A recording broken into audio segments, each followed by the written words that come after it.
Have you ever looked at a map and wondered why the United States didn't just keep going south after the Mexican-American War? By 1848, the U.S. Army had crushed Mexican forces and even occupied Mexico City. The entire country was theirs for the taking. So why stop with just California, New Mexico, and the rest of the Southwest? The story starts with President James K. Polk, a man elected on a promise of expansion, a belief known as manifest destiny.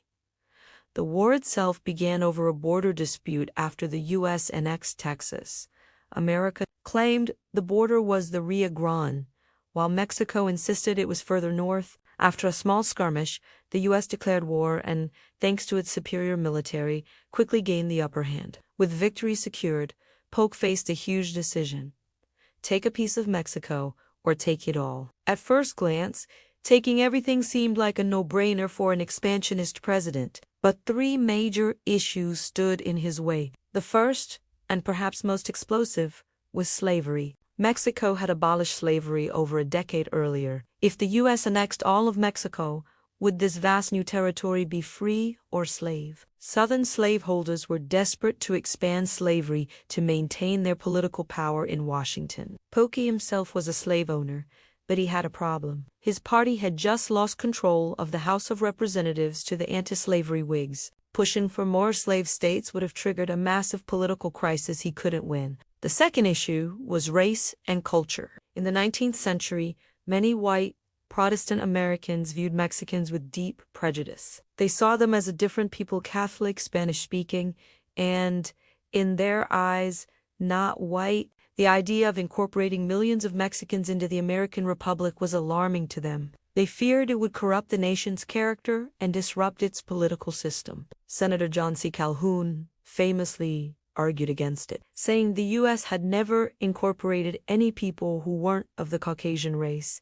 Then there was the sheer practicality and cost of it all. Polk had sold the war to the American people as a quick, cheap affair that would deliver vast, empty lands. But the reality was different.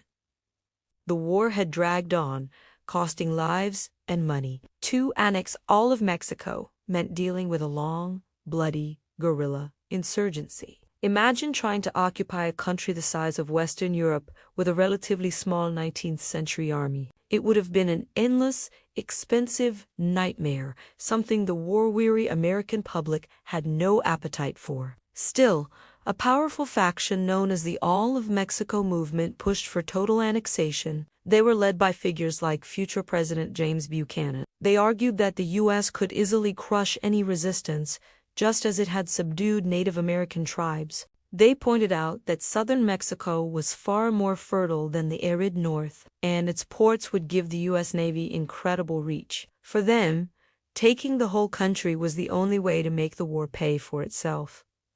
So what was the final nail in the coffin for the All of Mexico idea? It came down to a rogue diplomat named Nicholas Trist. Polk had sent Trist to negotiate a peace treaty, but grew impatient with the slow pace and fired him. Trist, however, simply ignored his dismissal. He believed the war was unjust, and that turning the U.S. into an empire ruling over unwilling subjects would destroy its Republican ideals. So, he defied the president and deliberately negotiated a more limited treaty, the Treaty of Guadalupe Hidalgo. When Trist returned to Washington with this treaty, Polk was furious. It gave the U.S. far less land than the hardliners wanted.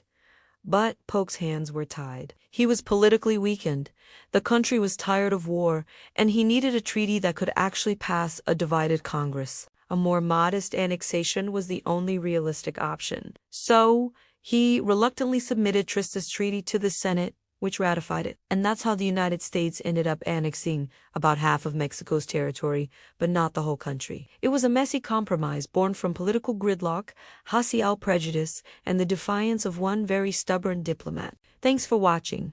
And if you found this interesting, be sure to like and subscribe for more history.